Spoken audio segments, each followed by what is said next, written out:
Mr. President, now I just briefly want to make the people understand how can anyone do something like this? And for that, I have to explain to you what is RSS. RSS,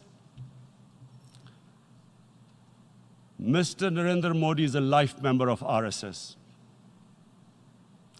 RSS was an organization that was inspired by Adolf Hitler and Mussolini, came about in 1925. They believed in racial purity, racial superiority. They also believed they were an Aryan race like the Nazi believed they were an Aryan race.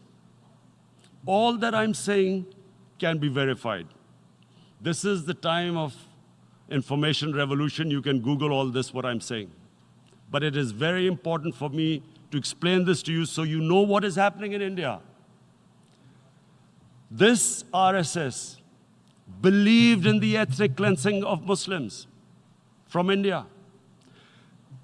At one point, there was racial superiority of the Hindu race.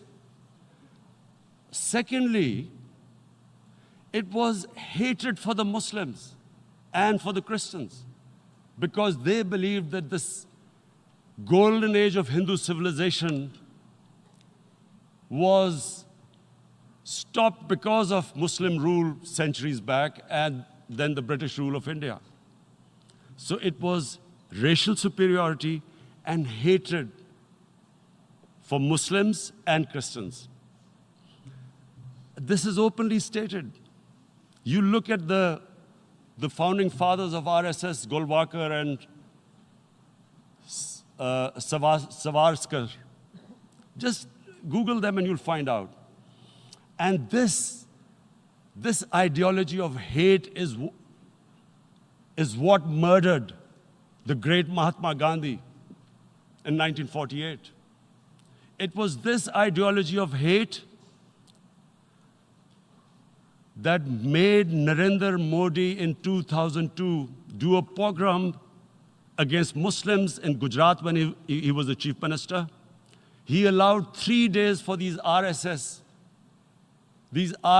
goons who were inspired by the Hitler brown shirts. They actually wear brown shirts. This RSS, the Congress Home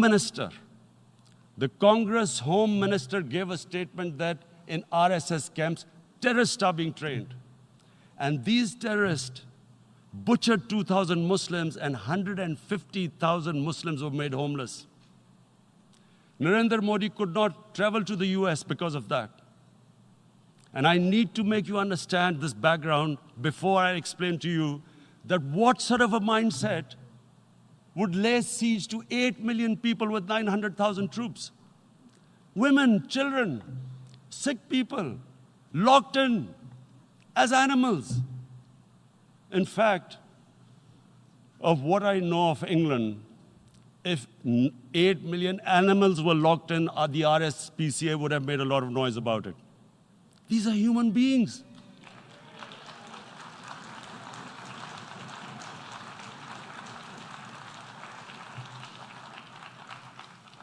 And Mr. President, what comes with racial superiority, these illusions of Aryan superior race, is arrogance. The two go together. And it's arrogance that makes people make mistakes and do stupid things. Cruel things like what Narendra Modi has done. It's sheer arrogance. And it's arrogance that has blinded him from the fact that what is going to happen when the curfew is lifted? Has he thought about it? This hasn't been thought through. What is he going to do when he lifts the curfew? Does he think that people of Kashmir will quietly accept the status quo because India has changed the constitution and taken away the special status? They'll accept that? Mr. President, 100,000 Kashmiris have died in the past 30 years because they were denied the right given by the United Nations. the right for self-determination. 100,000 have died and 11,000 women have been raped. There are two United Nations human rights reports on this. The world hasn't done anything because India is a huge market, 1.2 billion people. Sadly, the material prevails over the human. But this has serious consequences. Again, I repeat, that's why I'm here. Look, what is going to happen when the curfew is lifted will be a bloodbath. The people will come out. There are 900,000 troops there. They haven't come to, as Narendra Modi says, he's done this for prosperity of Kashmir. This is supposed to be for the development. These 900,000 troops, what are they going to do when they come out? There'll be a bloodbath. Has he thought it through what happens then? Mr. President, has anyone thought that what happens when there is a bloodbath? What do you think the impact will have on people of Kashmir? What do you think they will think? The way they have been boxed in their houses, treated like worse than animals, no rights. Thousands of all the political leadership has been arrested, taken out of Kashmir.